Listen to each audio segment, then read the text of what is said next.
I'm Mark Weiss. Welcome to Wisdom Applied. I'd like to spend a few minutes talking with you about a point that's often missed when medical groups negotiate agreements with hospitals.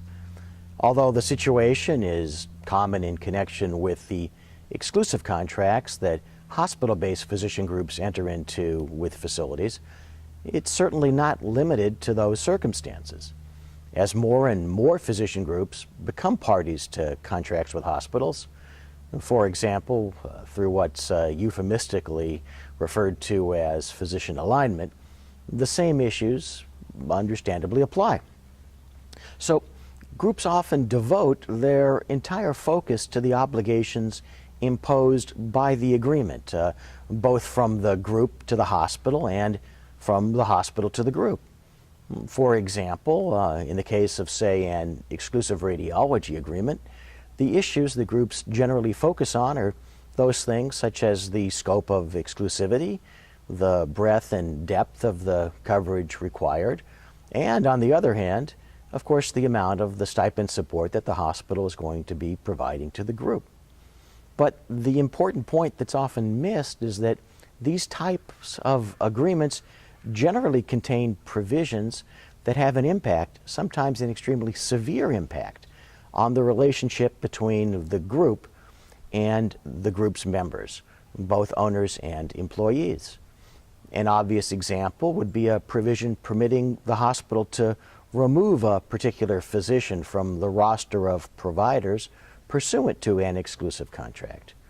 For a group that provides services at only one hospital, what's the impact of any particular provision? Let's call him Dr. Smith, no longer having the ability to provide services on behalf of the group. Obviously, and for purposes of this discussion, I'm not addressing whether or not a provision like the one we're using as an example is appropriate. But if your group can no longer use the services of that doctor, then the relationship is going to end. But what does Dr. Smith's shareholders agreement or the terms of the partnership agreement or subcontract or employment agreement say about that? That's just a very simple circumstance. The real impact is much more complex. How can actions that are permissible under an employment agreement trigger breaches pursuant to the exclusive contract? How can performance under the exclusive contract trigger breaches under the employment agreement? How can actions that are absolutely permissible under an employment agreement result in the loss of your group's exclusive contract in favor of a new contract in the name of the former employee?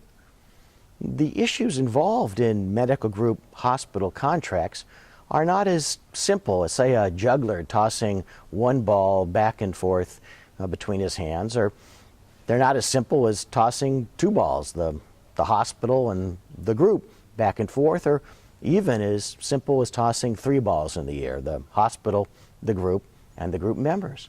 It's more like a juggler tossing dozens of balls, not simply up in the air, but off of multiple backboards of multiple relationships.